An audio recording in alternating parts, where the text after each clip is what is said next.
Get a certificate of appreciation for the Pantaleano Pass School-Based Mentoring Program. Dr. Pantaleano was my predecessor.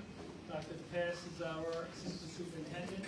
They created a wonderful mentoring program that we use to this day.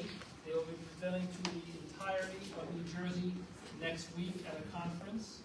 So hopefully you'll see this school-based mentoring program spread out to other schools and other districts across the state. So congratulations to everybody. Next up, we have our self-assessment, New Jersey School self-assessment for determining grades for the Anti-Bullying Bill of Rights Act 2024-25, which is the school year that just ended. Each school is scored on a 1 to 78 scale, which is still the oddest thing we do in public education. They probably should have made that 1 to 100 or 1 to 50. But a 78 is the highest score. Shaler had a 77 out of 78. Bergen had a score of 77. Slocum had a score of 71. And RMHS had a score of 75 out of 78. So congratulations to our administrative team, our school anti-bullying specialists, everybody for helping out there. We do have a tested presentation in a moment, but before we do that, we do have a typo I'd like to correct on our agenda. On page 13 of 38, at the very top, is a fundraiser for Project Graduation. It says it is Leading Edge. That should say Leading Edge with L.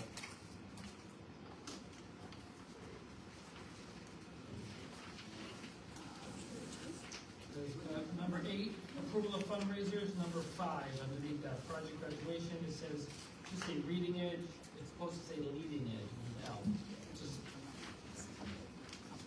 the public agenda might be on page 11. I think I have the wrong imagination for some reason, but we'll read that into the minutes. All right, and next up we have our full testing presentation from the year that just ended, 24-25. While she gets ready, Dr. Pass gets ready, we'll get the lights, and the board will have a chance to ask questions at the end about our testing data.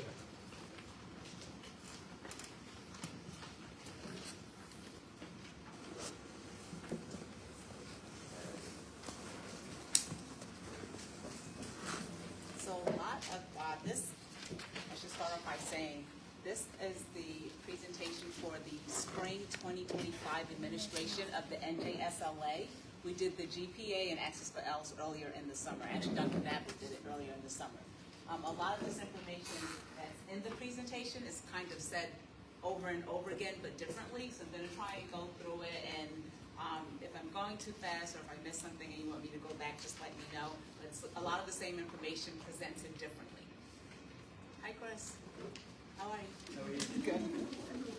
Okay. This is my seat. Hi, Chris.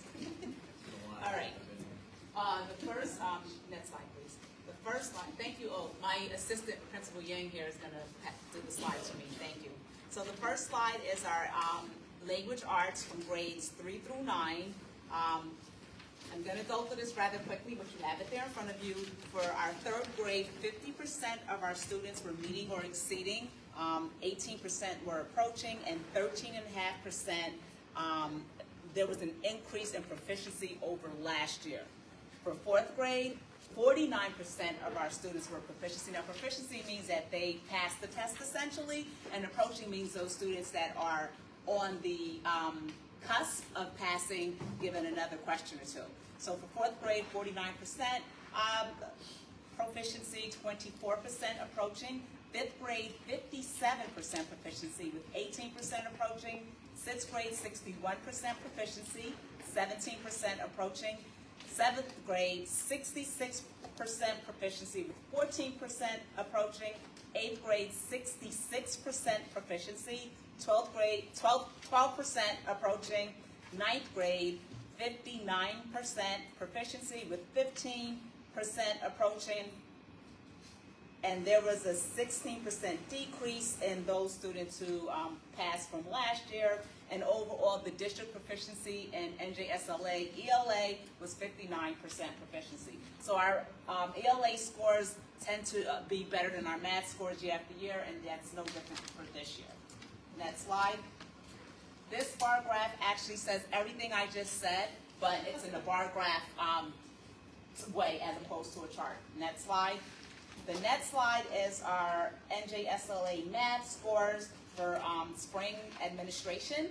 Grade 3, 56% proficiency, 21% approaching. Grade 4, 49% proficiency with 31% approaching. Grade 5, 51% proficiency, 23% approaching. Grade 6, 42% proficiency with 25% approaching. Grade 7, 39% proficiency, 37% approaching. Grade 8, 60% proficiency with 24% approaching. Year after year, our Algebra 1 middle school students are always 100% proficient in the assessment, and Algebra 1 high school students, 24% proficiency. The district overall proficiency in math is equal to 44%. The next slide is a bar graph that basically says everything that I just said that was on the chart previously. So if we go to the next slide, please. This is our science NJSLA administration from spring 2025. Our grade 5 students, only grade 5, 8, and 11 take NJSLA science. For our grade 5 students, 38.5% proficiency, 33% were near proficiency.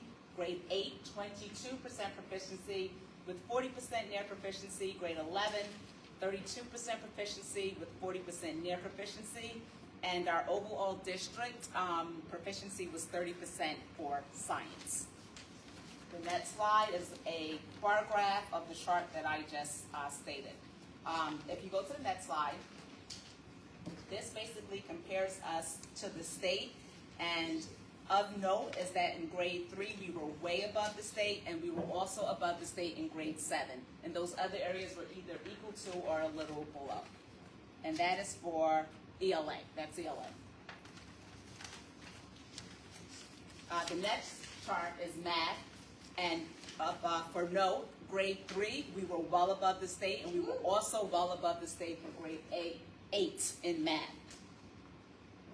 Next slide is science, and in grade 8 we were well above the state, and that's really something to be proud of, because the state overall, generally they haven't quite figured out the science assessment yet, and generally the state overall doesn't do very well in the science assessment. So it's good to know that we're above the state with our 8th grade students. Our next slide, basically this tells us how many students actually took each of the assessments. For ELA, 696, math, 700. That means 3 students were not here for the ELA testing. And for science, 310 students, but as I said earlier, those are fewer grade levels that are taking the test. Okay, Mr. Yang, I am up to spring NJSLA language arts. Keep going, keep going. Here, no, well, here, this is where I am. Okay, so basically what this chart does, it compares our scores over the last 3 years, so the 2023, 2024, and 2025 administrations.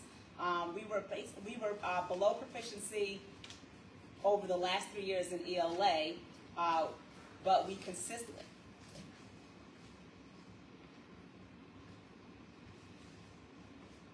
I'm sorry, I can't read my own notes.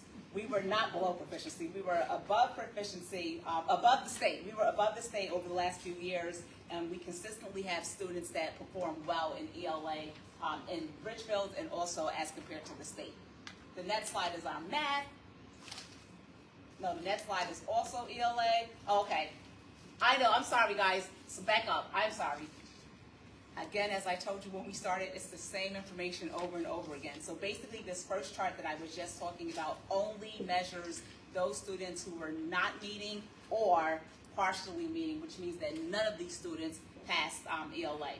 And so over the last couple of years, we were we were below proficiency. We were below the state in proficiency over the last few years, and we're consistently having fewer students that are falling below proficiency in ELA as the years are going on. That's that slide.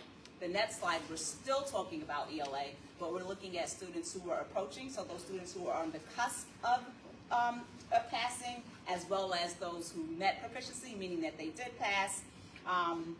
We have had more students than the state in approaching and proficient over the last 3 years, and also we are back and forth with the state. We're higher than the state this year, so we're back and forth with the state each year as to, you know, whether or not we're up or down, but this year we're above the state. Then the next slide only has the scores for those that are exceeding, meaning those high achievers. We saw a lot of them here this evening, and we consistently are higher than the state in students exceeding in NJSLA ELA. Okay. Our next slide is math, and basically we are for our students who are either not meeting or partially meeting, meaning that they have not passed or they're not proficient. We are mostly on average with the state in regards to the students that are not passing the test. Our next slide, which shows us our students who are approaching or meeting, again, we're mostly on average with the state for students who are approaching or meeting. But if you go to the last slide, which shows only those students that are exceeding, over the last 2 years, we are above the state in our students that are exceeding in the NJSLA math. The next slide is science. Again, this slide tells us those students who are below proficiency. We're in line with the state numbers for those students. And the next slide tells us students who are, science actually has one less category than do the other. Science does not have that cusp,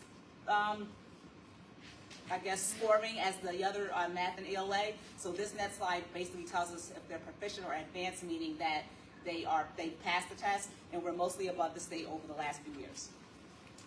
Okay, the next slide is going to tell us actually, this one, how many actual students took the test and what our proficiency level is. So for ELA grade 3, of the 84 students that were tested, 50% were proficient. Next slide, grade 4, of the 114 tested students, 49% were proficient. Now all of these numbers I started with early on in the slide. Again, it's the same material shown different way. Grade 5, 77 tested, 57% proficient. Grade 6, 93 tested, 62% proficient. Grade 7, 118 tested, 66% proficient. Grade 8, 106 tested, 66% proficient. Grade 9, 104 tested, 58% proficient. We're going to move on to math. Grade 3, 85 tested, 56% proficient. Grade 4, 114 tested, 49% proficient. Grade 5, 78 tested, 51% proficient. Grade 6, 95 tested, 42% proficient. Grade 7, 116 tested, 39% proficient. Grade 8, 86% tested, 30% proficient. Middle school algebra 1, 100% proficient. High school algebra 1, 97 tested, 23% proficient. The next slide is, it's negligible. Any sample size with less than 10 students, those are not statistically relevant, so it's negligible, so we have no scores for that slide or the following slide. So the next slide would be for anybody who took geometry, the following slide, anyone who took algebra 2. That now we're on to science, or no science, yes. Grade 5, 78 students took the test and 38% were proficient. Grade 8, 104 students took the test, 22% were proficient. Grade 11, 128 students took the test and 32% were proficient. And our final section of the testing presentation is student demographics. So if you go to this slide that has lots of numbers, basically what it says in grades 3 through 5, our Asian students, 69% were proficient. Our Hispanic students, 39% were proficient. And our white students, 60% were proficient. Any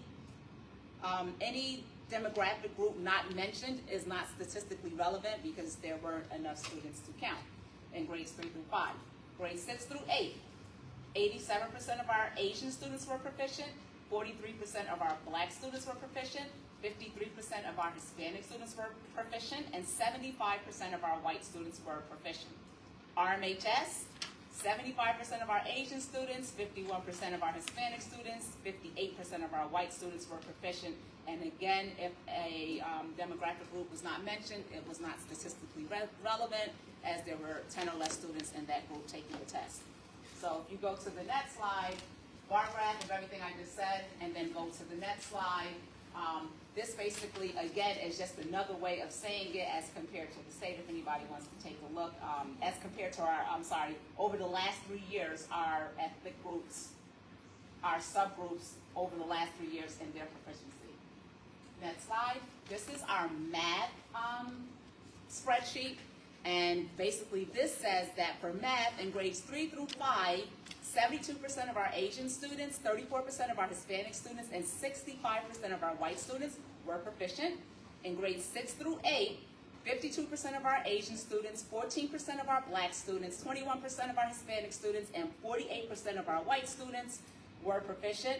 And at RMHS, 50% of our Asian students, 19% of our Hispanic students, and 32% of our white students were proficient for math. The next slide is a bar graph of what I just said, and then the next slide is a comparison over the last 3 years. The next slide is science. This spreadsheet tells us 60% of Asian students, 21% of Hispanic students, 44% of white students were proficient in science. 57% of Asian students, 6% of Hispanic students, 23% of white students were proficient in 8th grade, and in grade 11, 52% of Asian students, 32% of Hispanic students, and 17% of our white students were proficient in science. The next slide is a bar graph of everything I just said. The slide after that is comparing the last 3 years. Next slide. Okay, so this slide is our subgroup by gender. So in grades 3 through 5, 53% of girls were proficient compared to 49% of boys. In grades 6 through 8, 70% of girls compared to 61% of boys. And at RMHS, 66% of girls compared to 49% of boys were proficient. The next slide is a bar graph that says everything that I just said, and the slide after that compares 3 years. If you go to our math spreadsheet by gender subgroup, grades 3 through 5, 49% of girls were proficient compared to 54% of boys. In grades 6 through 8, 38% of girls and 43% of boys. And at RMHS, 24% of girls compared to 35% of boys. So that our male subgroup outperformed our female subgroup in math. The next slide is a bar graph of what I just said. The slide following is a 3-year comparison. The next spreadsheet is science. 31% of girls in grade 5 compared to 46% of boys were proficient. In grade 8, 12% of girls compared to 29% of boys. Grade 11, 40% of girls compared to 25% of boys were proficient. And the next slide is a bar graph of what I just said, and the slide following that is a 3-year comparison. Okay, this next slide is our overall subgroups for ELL, free and reduced lunch, or economically disadvantaged, 504 special ed, and gen ed. So basically for ELL across the district, this is 14% of students were proficient, economically disadvantaged, or free and reduced lunch. 52% of students were proficient. Students with 504, 66% were proficient. Students with IEPs, 20% were proficient. And our general education student population, 83% were proficient in language arts. The next slide is a bar graph of everything I just said, and the slide following that is a 3-year comparison. The next chart is math. and this is the district overall subgroups. Our ELL students, 13% of those students were proficient in math. Our economically disadvantaged or free and reduced lunch, 41% of those students were proficient. Our students with 504 plans, 47 were proficient. Our students with IEPs, 16% were proficient. And our general education students across the district, 53% were proficient in math. The next slide is a bar graph of everything I just said, followed by a 3-year comparison. And science, our overall subgroups, ELL, we have no proficiency. Free and reduced lunch, 9% proficiency. Students with 504s, 18% proficiency. Students with IEPs, 2% proficiency.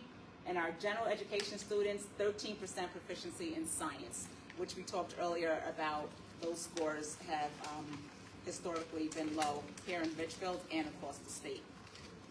The next slide is a bar graph of what I just said, followed by a 3-year trend. So some of the things that we put in place, thank you, Jan. So some of the things that we put in place to combat or to work on increasing our scores and getting the students that are on the cusp to pass are the data platforms that we've been talking about over the past few months, which allows us to benchmark students, find out where they are, and it also gives us specific remediations that we can use with the students to progress monitor their growth and to direct our instruction intentionally to help those students pass. We also are aware of our subgroups that are performing lowest in most areas. That would be our Hispanic subgroups, and the fact that our male students perform lower than the female students in ELA, and that the female students perform lower than the male students in math. So we're hoping with a lot of our new data platforms and our data tracking and our progress monitoring and our intentional instruction this year, we'll see some improvement in the scores going forward. And that completes the test report. Yay! Good job, Dr. Lee. Are we able to ask questions?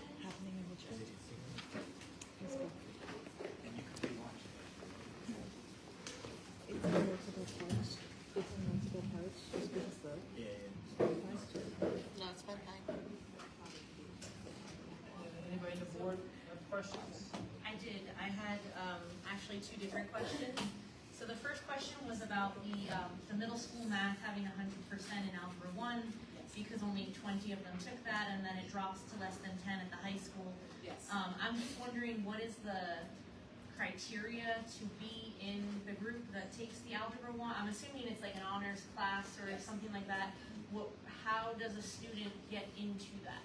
So, that's a really good question. I had a conversation today with the middle school assistant principal about exactly what you just said.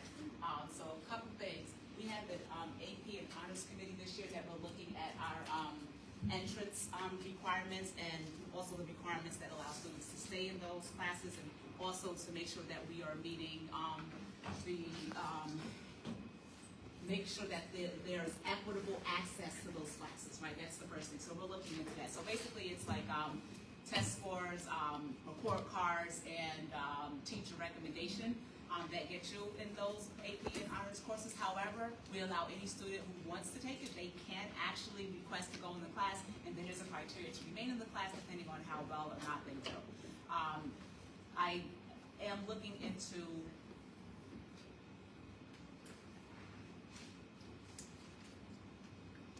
trying to figure out a way to say this, to see if we can provide the same type of instruction in our Math 8 and high school Algebra 1 class, or that is garnering our 20 students that are 100% proficiency, the highest scores. I will say that those 20 students that are in the honors class, maybe less than 5% of those students continue on to RMHS, quite frankly.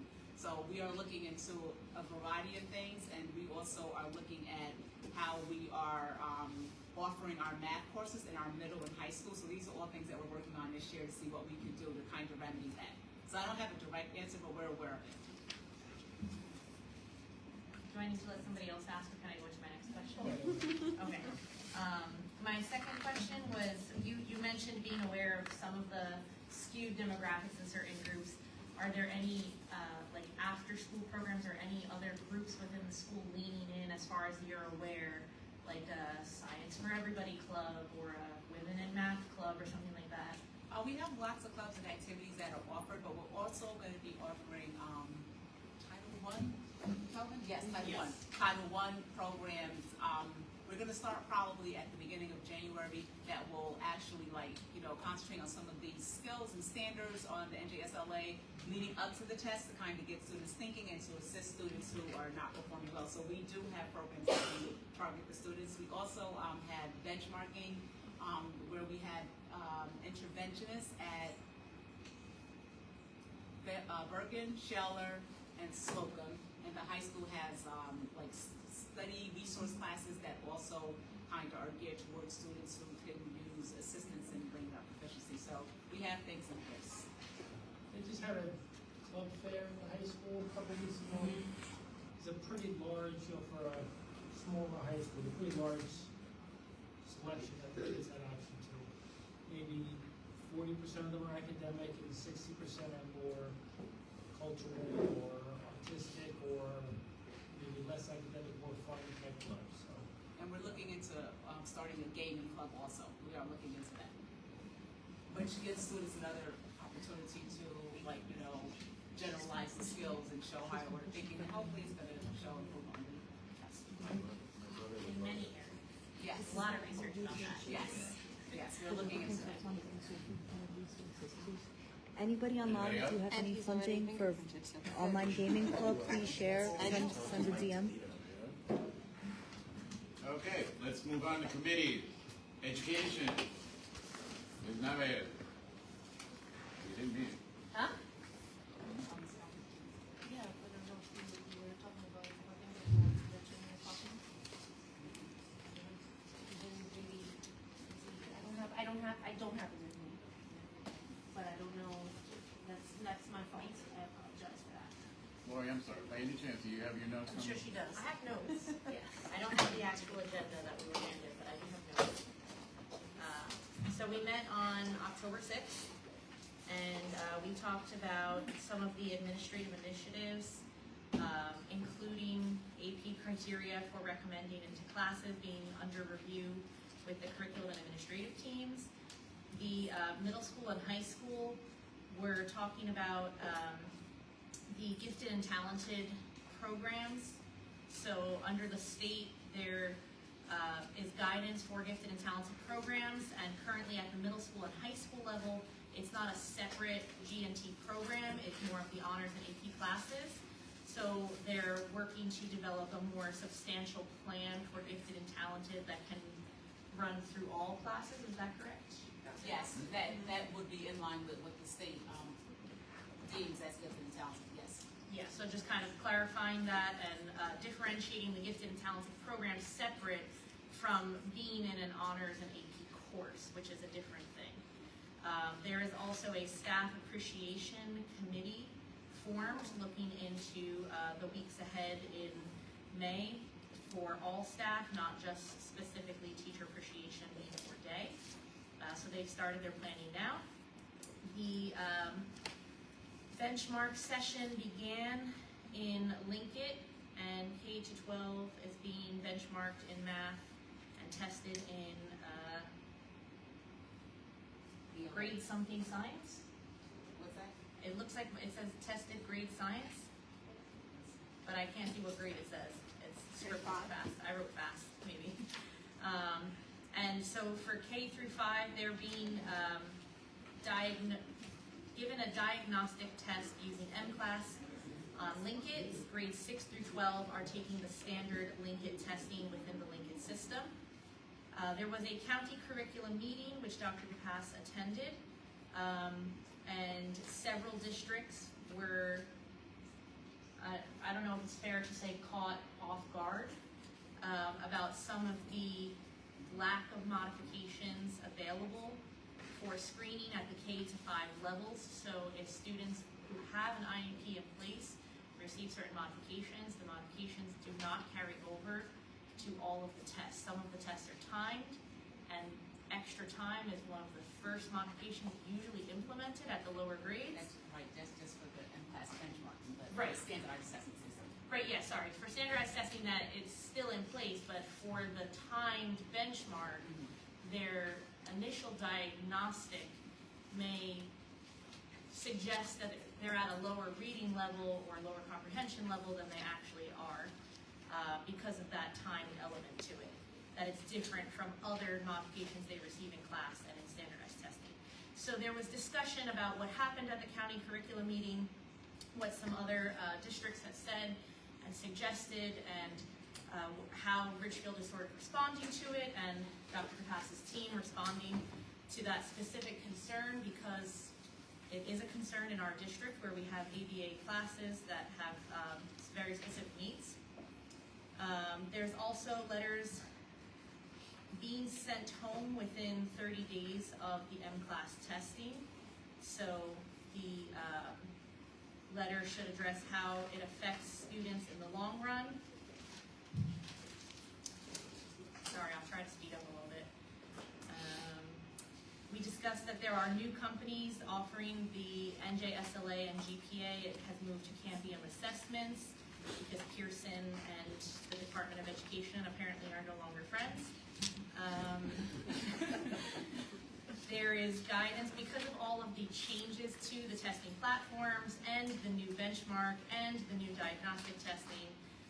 There is resources available to guide teachers in some of the conference nights that they can keep kind of coming back to some of the important parts they want to stress with parents, especially on how to explain some of the language that appears in the letter or on the initial reports.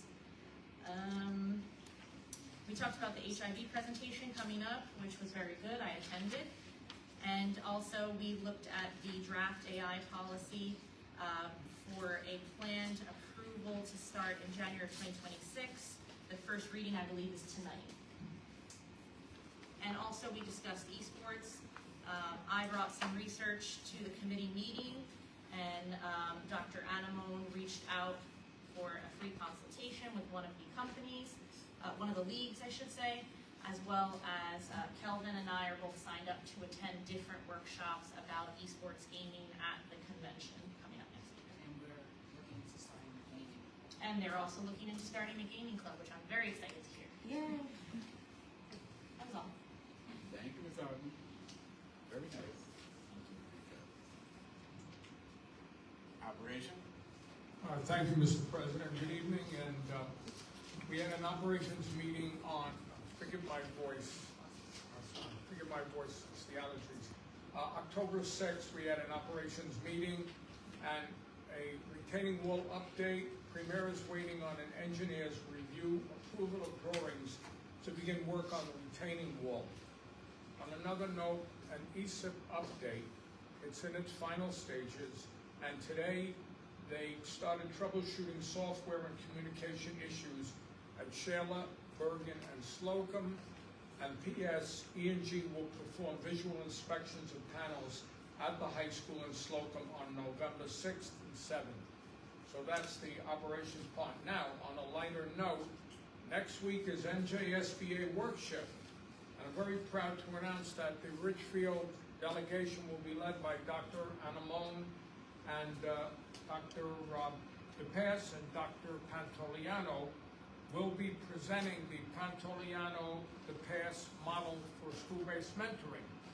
All right, I will be with them representing Bergen County School Board Association, talking about we were able to get their model into a appropriations bill that I'm very proud to say is in the Senate Education Committee, the Assembly Education Committee for $1 million, and annotating their model and earmarking 14 particular districts based on data in Bergen County, of course Richfield being one of them.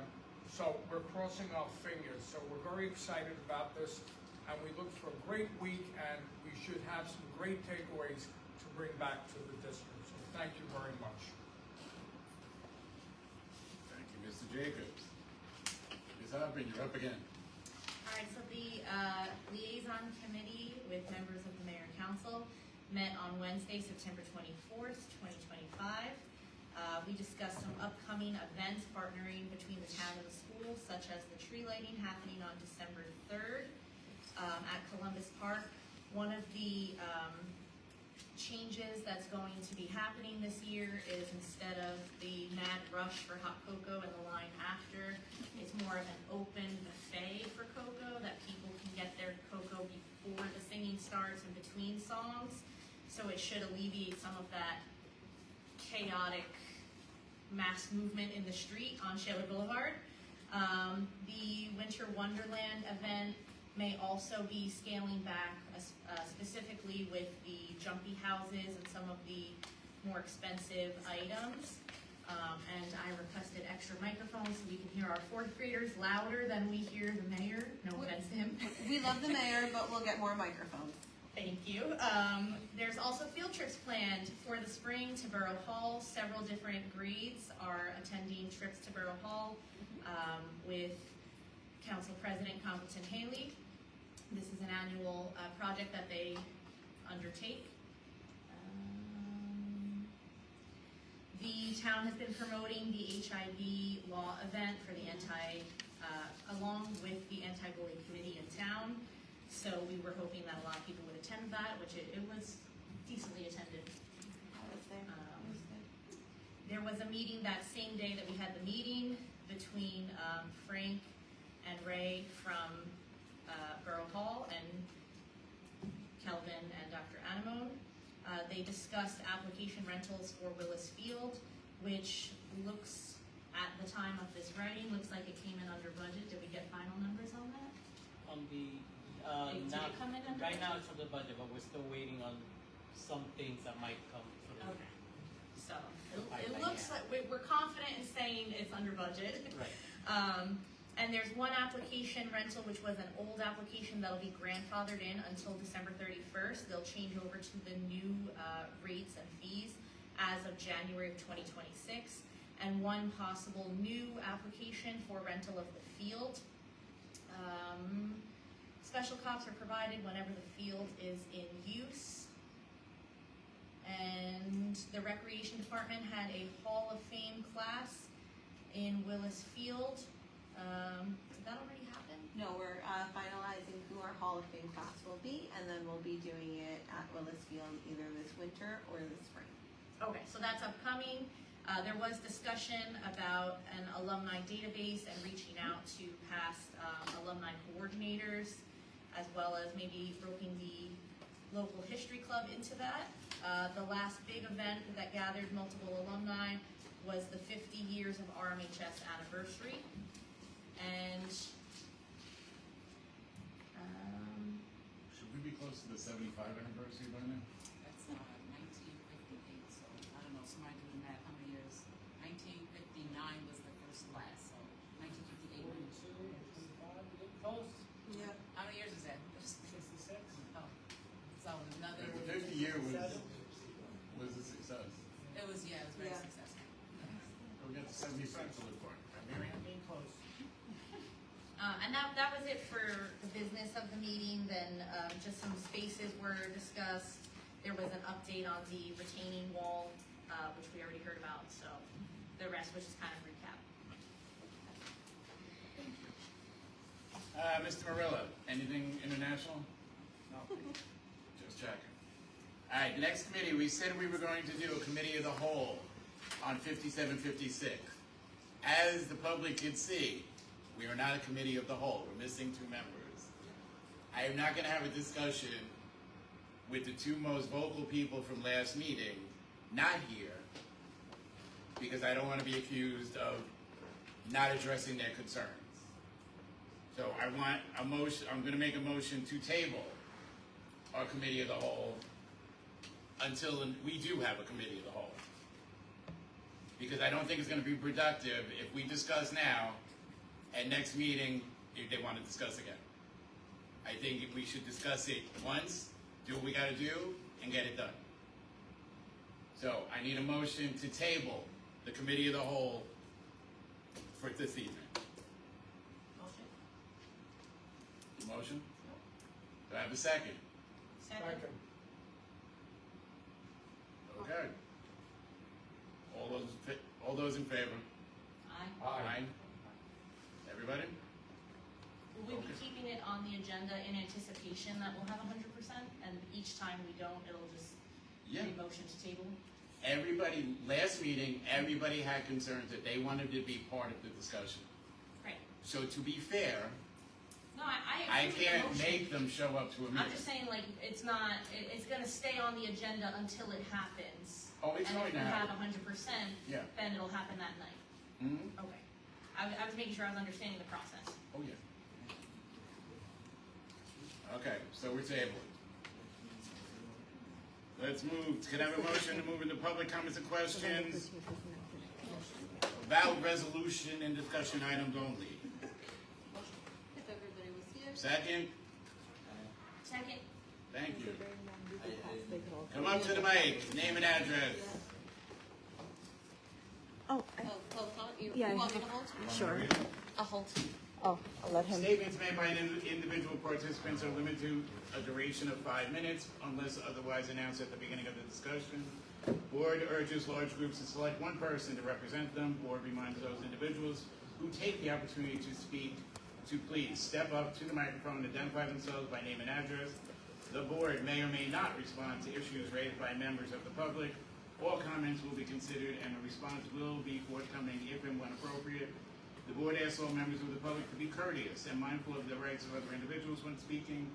Specifically, the board discourages comments regarding students and employees and will not respond to such comments. Please note that after the public discussion is closed by the president, no other questions or comments from the audience will be permitted. I'm not falling into the microphone trap. I'm just going to project. Lisa Hoffman, 823 Linden Avenue. I want to commend the boys soccer team on actually going out and raising money, right? There have been a lot of complaints at the mayor and council meeting of kind of doing those fund drives because every weekend there were people there. Those who attend the mayor and council hear it often. The boys were out there, they were doing a car wash, and I personally, and I know there are other people in this room, were there supporting them. It was $10 regardless of your car. We gave them $30 just for being out here, working, doing it and not just standing on the corner. I would love to see more of that. As you guys know, I run the Happening in Richfield page. Anytime there's an event, I've also reached out to the PTAs. I talked to Chris, please send it to me. If we can support as a community to help raise money for the school, we absolutely want to. I'm also going to be sending to Mr. Yang. I'm a member of the Elks. They have an essay contest. It is only for the elementary school. 8th grade is the highest. And it's basically what the service means to you. And there are small scholarships at the local level and larger scholarships for those kids. But if you win, I think it's you could get almost $2,000, and for a 6th grader, that's kind of a big monetary prize, right? So I will be sending that over to you, Mr. Gang. And the last thing I wanted to ask Dr. DePass, and I'm not even sure how you could really track this or not, but two things kind of got me thinking while I was watching your presentation. When Lori and I were at the football game, I was talking to one of the mothers who told me a lot of kids who had left in 8th grade came back as sophomores, either at the end of their freshman year or came back from sophomore. I wouldn't say a lot, but there's a. I was told there's about five or six, yes. which to me that's a high percent. When you have They come back throughout high school, so Yeah. you probably get 5 or 6 that will come back by the time they're seniors and graduate from RMHS. Okay. So I was told that, people are, coming back to RMHS, and it kind of got me thinking, when we are looking at the trends, and I don't even know if statistically you can track this, right?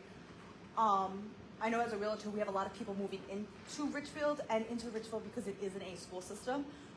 When you look at the numbers compared to the rest of the state, we were higher, right? In some areas, yes. In most areas compared to other parts of Lower Bergen County, right? Like comparatively. So we are on niche.com, we're an A- school system, right? Woo. So a lot of people, especially from the city where there is a lower level, education level, are coming in. Are we accounting for people who may have been coming in, let's say they come into 9th grade, right? And they have their basis in another school. Is there any way to filter out, like, if they're with us 3+ years? The way, cause so this is a state assessment, and so they, So you just they're get the data testing they based give on you. the enrollment at the time, and the data that's given to us are from the students who were tested, so it's not broken up by whether or not, I mean, that would be a lot of work for us to actually disaggregate that, but I'm not sure what, if the information is so perfect that we need to put the work into that, more than we need to. And then the other question I have, and you might have answered it, and I just don't have an education background. I know they broke it out by IEP, but for, and I might get the term wrong, but like, we're people who English isn't their first language, right? ELL. Okay. Oh, so you did have ELL. I thought that was just talking about the English. So ELL was broken out. Yeah, Okay. I should have said, English language. I should have said, Learner. right, Yeah, it should have the said- no, teachers here know that I didn't understand that. Yeah, they Okay. were the first group that I told. Yeah, so you did speak about it. Okay, thank you.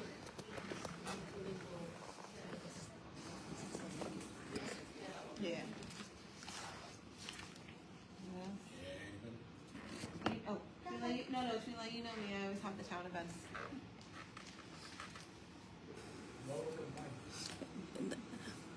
You wanted me to do that. It's probably not. Spielhoff. It's not It's on. not. Here.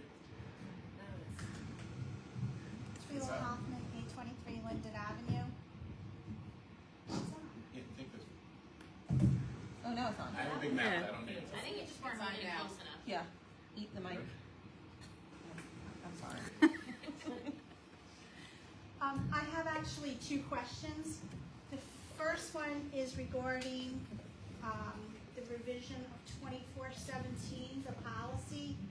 And as I've requested in the past, if you could just give us 2 or 3 sentences what the revision is. I looked at the policy, I don't see any cross-outs changes, so it might just be like a word change, and that's fine, just if you could tell us what it is. The second question is Dr. DePass said that you're attributing the higher success rate on the testing to data-driven informed applications. And I was just wondering if any of the lower grades, you're seeing any results yet from Dr. Yang's schedule changes where they're putting more concentration on certain areas. Well, yeah, if you look at the test report, ELA and stats local, the students did really, really well in ELA. Most grade levels did really well in ELA. Fewer grade levels did as well in math, but still the scores at Slocum for both ELA and math are pretty high. They did pretty well actually at Slocum. Right. So I think that Is it a Mr. Yang, combination? yeah, or Mr. is Yang it- put in the win period, and he has like an NJSLA help period. I don't know, some type of. We have a dedicated NJSLA periods And I for our think- students at the elementary and middle school. And I think those periods have improved the scores because Slocum actually did fairly well, I would say.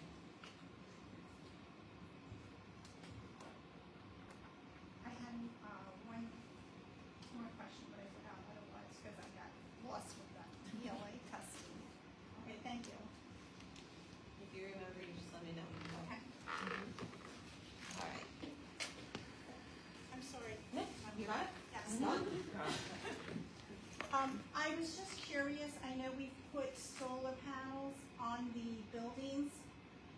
Do we have any data to show if the electric rates are going down, if we're saving money, the ROI on that? He's got this. All right, I'm sorry. That's a good question. I read out at a previous meeting, and I'm just going off the top of my head, that there was an analysis done on the solar. Calvin, what do we show, 18,000 off of 60,000? Again, that savings, I don't have the numbers, I was talking about. remember the numbers? There is a marked savings, all right? And as things keep going month by month, in other words, I've asked central office if they can run, let's call it a cost savings analysis. So we're on the right track. Yeah, the rates are gonna be beyond our control, it's the usage that we control, so our usage is going down. Our energy usage, since the start of this program, has gone down. The initial projects were really simple to complete, change out the light bulbs, seal up any draft doors, windows, things of that nature. The solar panels are a little bit more complicated. There's always a connection that has to be made and there's some computer software involved. So, but overall, our energy usage is going down. Savings are going up. But as you might have noticed in your own bills, energy rates have gone up a little bit over the last maybe 6 months or so, which is, like I said, beyond our reach. And the solar panels are not 100% online yet, so from that perspective, we're still not catching, what the future savings are going to be until the project is completely done and the panels are 100% online.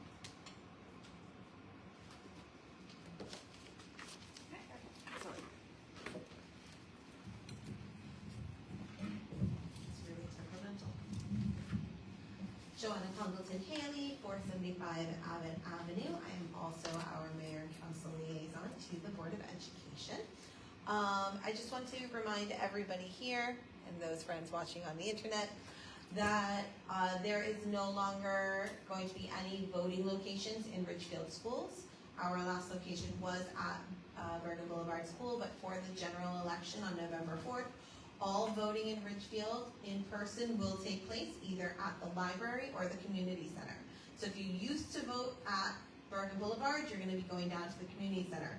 It's fully ADA compliant. You don't have to go down a big hill to get there, and it doesn't interrupt the school district. So we're really glad that the county gave us the allowance to move voting to the 2 locations in town.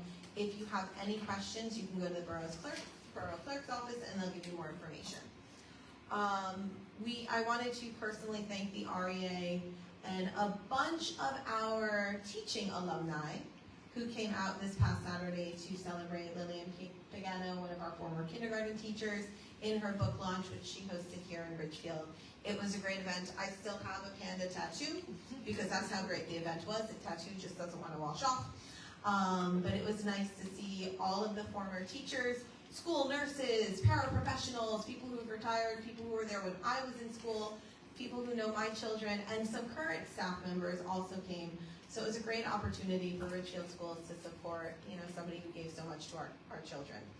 Also, great job by our students, staff, and administration during the fire drills on Fire Prevention Day. Ridgefield schools, we went to all of the schools that day.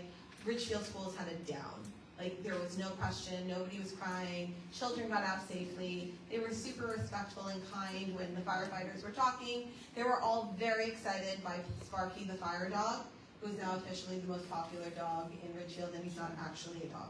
So, very nice. And he's going day. to be at the trunk or treat. See?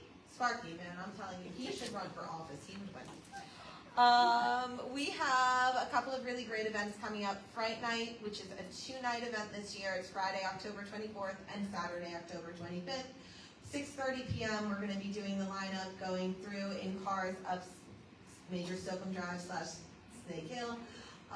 It's going to be great. It's free. Come on by. Bring your food donations for the St. Matthew's Food Pantry. And then we're also doing Treat Street, which is our trunk or treat. We still need car volunteers. We still need volunteers. So please, if you'd like to participate in the trunk or treat for the borough, let me know. Let Jamie Parisma know, and we'll sign you up. We'll be doing that at noon on Saturday, the 25th. RBAO baseball and softball registration has started for our elementary school and recreation programs, as well as recreation basketball, and thank you for the use of facilities. It's always nice when our children are able to go to Bergen Boulevard when the weather's cold. So thank you, Ridgefield Schools, for that. Looking forward to all of the fall and Halloween parades and activities at the schools. It means a lot as a parent to get to come in and see the children perform. It's always really exciting. Thank you for bringing back class parents. I know it's been a couple of years at Bergen Boulevard. It was a really big, exciting thing at Back to School Night when we heard about it. We are excited to support our teachers and help to ease a little bit of those event burdens. Great testing achievements. Yay. Super amazing that we're seeing about half of our students pass. Our principals are doing a great job setting up the schedules and giving the opportunities for it. But it's also nice to see that our teachers, our staff, our parents, the whole community is behind that. So that's great. And finally, the last announcement. thank you for supporting the CPAC, the Special Education Parent Advisory Group, coming back. It was off for a couple of years. I've been hearing from a lot of parents who are excited that we have a home again and that this group gets to come back in. We get to be a community that supports each other and have the support of our school district in that. It's a really great, gives me chills that we're doing something so supportive. When we do have a large population of children who need extra support in school, so as parents, it's nice to get that opportunity to meet, to talk, to share resources. So thank you for giving us a home and a space for that, and thank you for being so open to it. That's all. Have a great night. Thank you.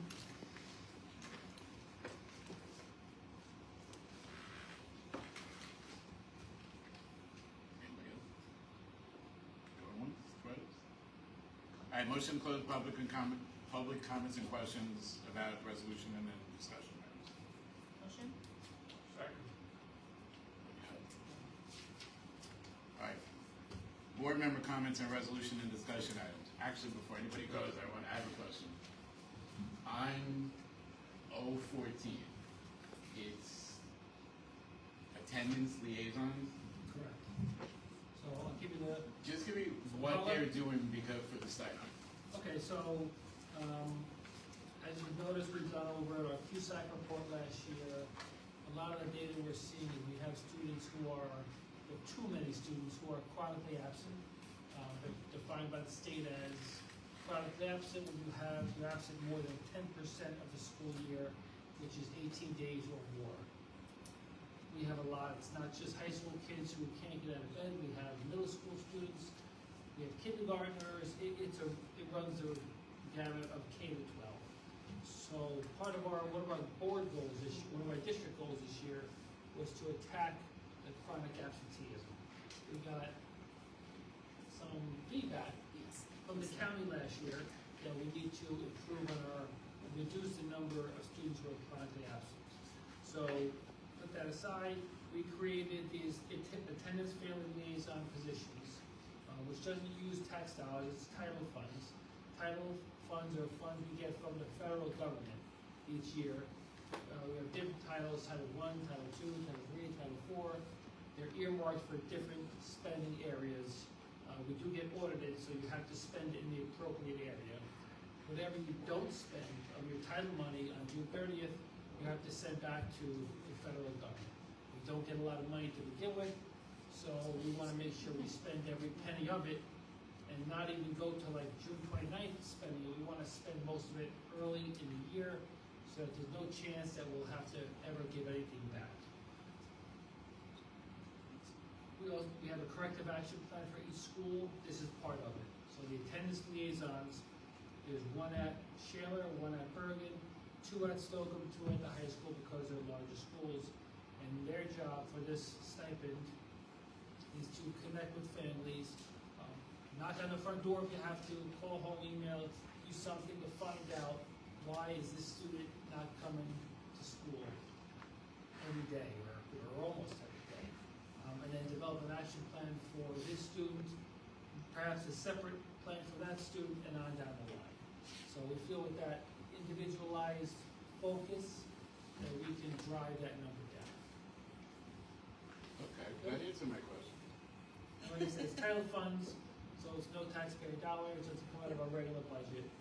This has no effect on. You had questions too, right? So I have a question that was brought up before. The reason we have so much increase in absenteeism is because we have policy, in which the policy is some of the schools that if you late twice is considered two tardiness equals 1 absence. Is that true? That may be for discipline focuses, but in terms of absenteeism on the state level, It's really different. it's just you're not in school. You're not in school. Right. Those absences, in regards to like, how many tardies equal an absent, those absences aren't counted, towards chronic absenteeism. The state calculates it differently. That's an in-district thing. Yes. That may earn you a Yes. detention or Yeah. something like that. Right. But it's a little different. We're talking about students who just aren't coming to school. Some of them are high school age, they know better. Some of them are just 5 years old and for some reason they're just not coming to school, which is hard to blame the child. It's more of a family issue, which is why we're calling this family liaison, because it involves more than just the students. So. Reminds me of Mr. Yang during COVID when you left Slocum and went to everybody's house. Yeah, we're just checking on the welfare of the students. Always welcome, Mr. Yang. Ring the doorbell. All right, anybody questions on resolution? I asked a question earlier to the central office, but it was very last minute before, it was today. So unfortunately, I did not get a chance to ask it on Tuesday where they had time to find an adequate answer. About L1, there's a table of field trips. I don't have the page number because I'm paperless. But the 9th item is a trip on December 5th. The purpose of the trip just states the title of the event. And I had questions as to what they were doing with that information. So, Which one? the World AIDS Day Okay. assembly. Yes. So that's an annual event at Tenafly. Yes. I did look it up to make sure it's what I thought it was. Some of the comments that were on social media gave me pause. So I just wanted a little clarity on the purpose of the trip. And so I wanted to bring it to discussion. Because it's coming up soon, but not immediately soon, I don't know if it would be too tight to table it until we could get answers, or if I'll have to make a decision, a vote based on what I know tonight. So I just wanted to bring that to the table if anybody had any familiarity with this trip, if it's an annual thing. They listen to speakers speak on AIDS. It should be AIDS, not AIDS. That's a Right. typo. So this has to do with World AIDS Days, autoimmune deficiency syndrome. They listen to speakers. It's conference-based, not so much hands-on, but it's listening to speakers in the area. So the students aren't doing anything, they're not expected to come back and spread awareness to the school or to their peers or conduct a project. Well, that happens, it's in the curriculum, right, that sort of thing, like, spreading awareness about, healthy habits and things, is in the curriculum, so they're learning about that as appropriate in the comprehensive health and physical education curriculum. So this particular group, I don't know if they're gonna come back and do a project or something like that, but they very well, they very well could after approval from Dr. Natalie. So the students are chosen out of the health class? I'm not exactly sure what students these are that have gone on There's this one trip. class, I think it's 25 students. I don't know Right, it was a small number. how they're selected. I can look into that. Okay.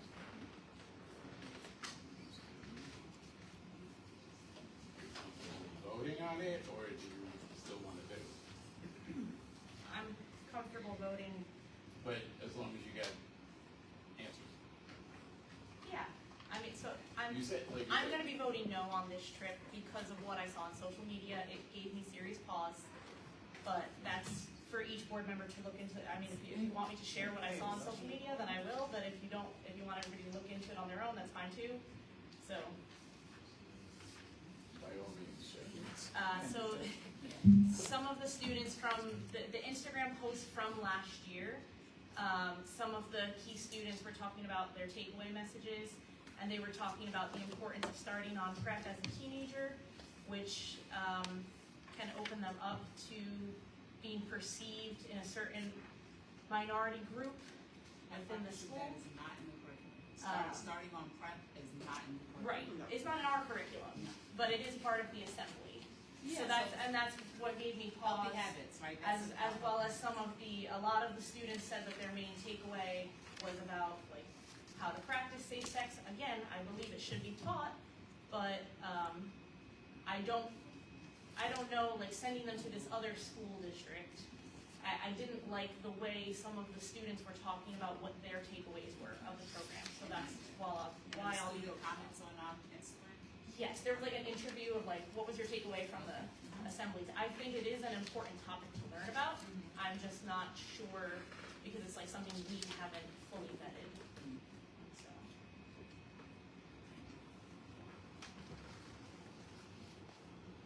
Anybody? We're good?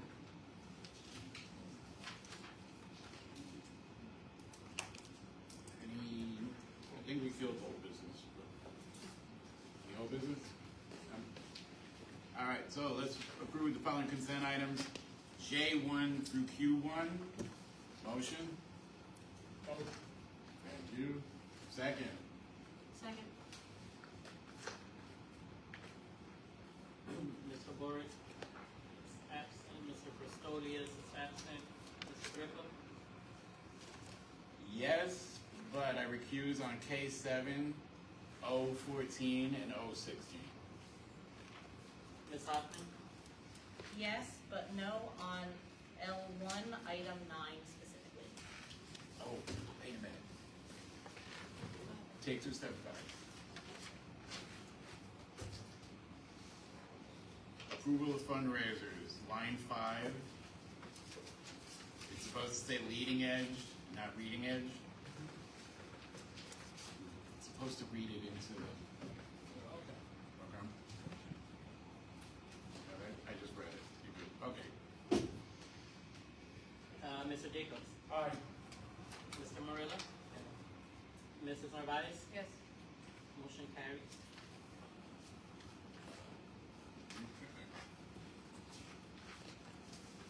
Let's see, since we only did, here we go again. Could I have a motion to move into public comments and questions about anything anybody wants to talk about?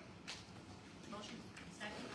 Statements made by individual participants are limited to a duration of 5 minutes, unless otherwise announced at the beginning of the discussion. Board urges large groups to select one person to represent them. The board reminds those individuals who take the opportunity to speak to please step up to the microphone, identify themselves by name and address. The board may or may not respond to issues raised by members of the public. All comments will be considered and a response will be forthcoming if and when appropriate. The board asks all members of the public to be courteous and mindful of the rights of other individuals when speaking. Specifically, the board discourages comments regarding students and employees and will not respond to such comments. Please note that after the public discussion is closed by the president, no other questions or comments from the audience will be permitted. Anything you want to talk about?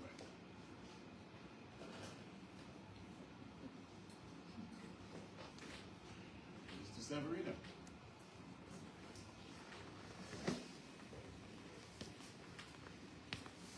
Angelo Severino, 403 Morse Avenue, Richfield. I'm here once again to speak of 5756. I'm not going to ask questions. I'm not going to badger anyone.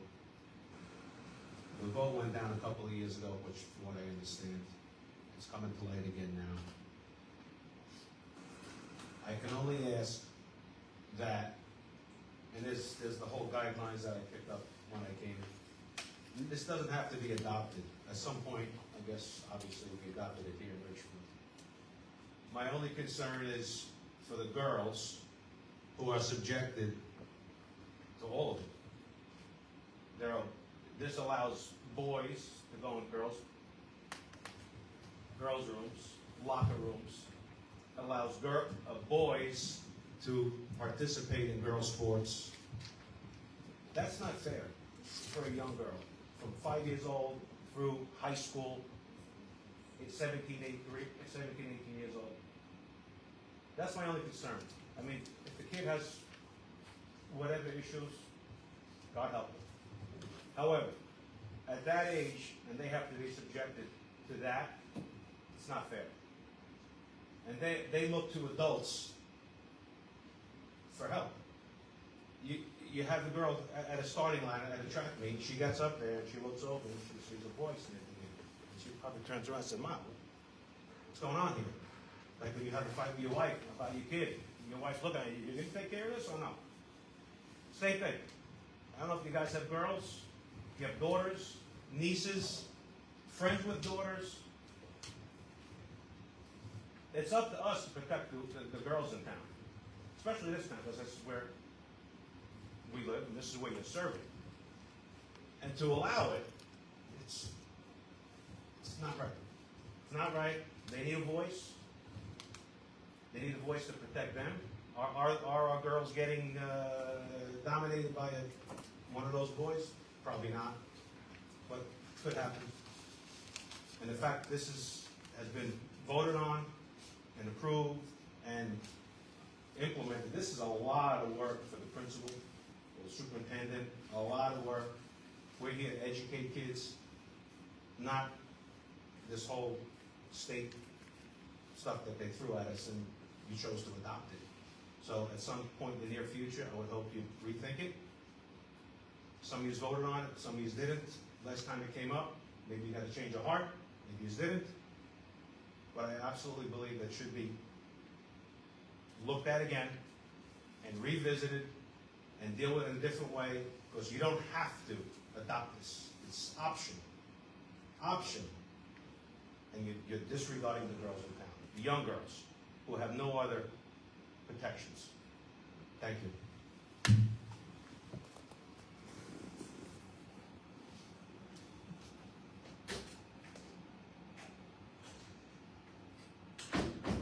That's it? Guess he doesn't care if there's a response. Motion to close. Public comments and questions?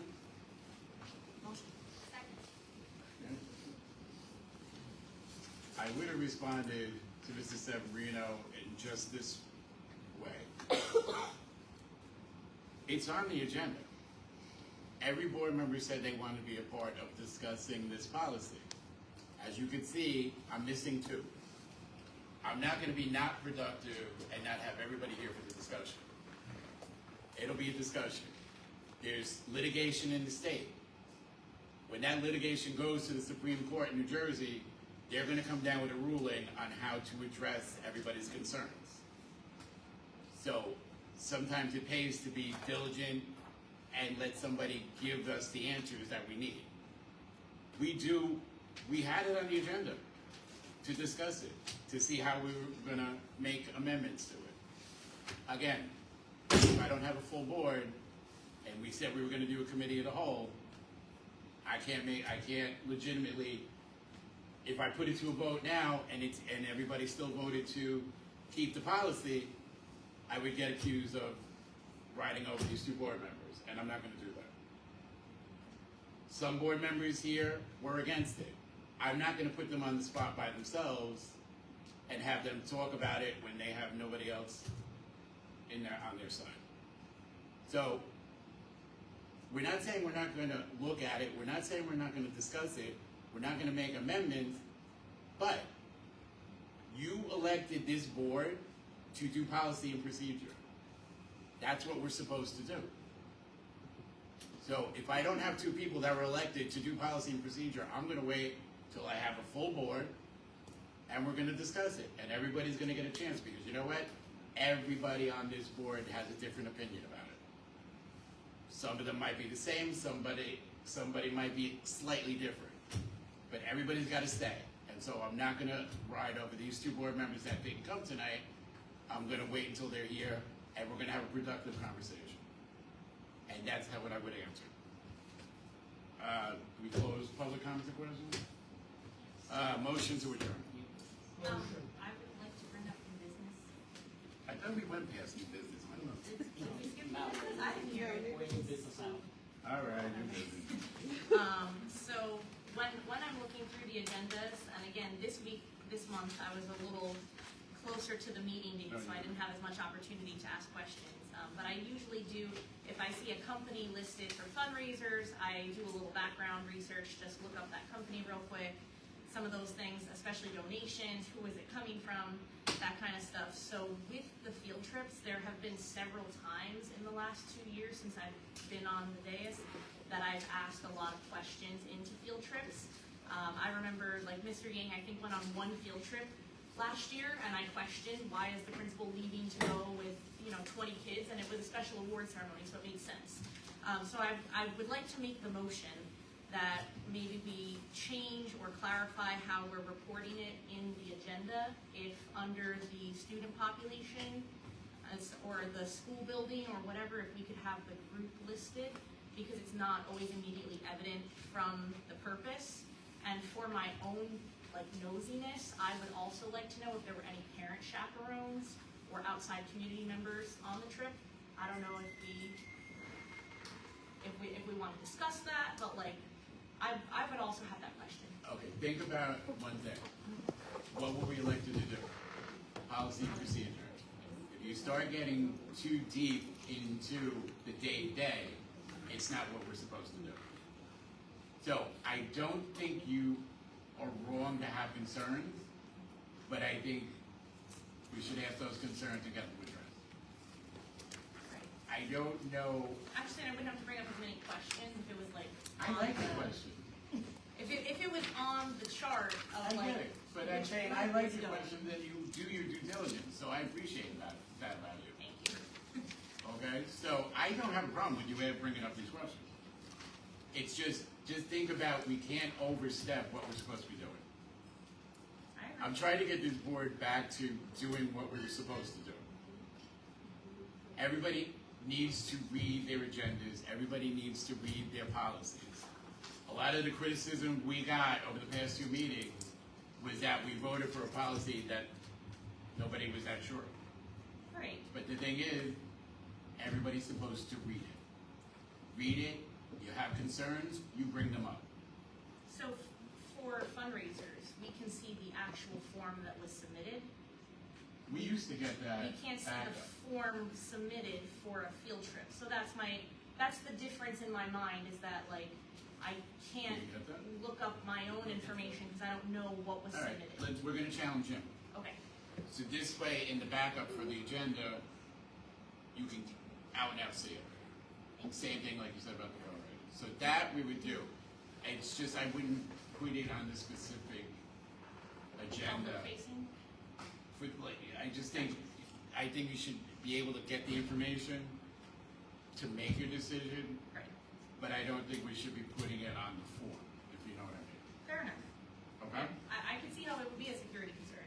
I have a lot of these questions specifically in the field trip area, and I feel like I don't want to always have to bother people with like, I have questions about these 3 trips, when everything else I've been able to. Everything else I've been able to do my due diligence on. I just feel that there's that piece missing from the agenda for us facing. And it's valid, I'm telling you. I agree, it's a valid concern. Okay? So, you accept the challenge? Sure do. Good. I'll look into it. Better. And can I also just make comments? Yeah. So it's National Principals Month, for those of you who don't know. Yay. So since we had principals here and former principals, congratulations. We got a fire marshal here too. Yeah. She had to keep the numbers down. Yeah, for Fire Safety Month. Yeah, and Regina.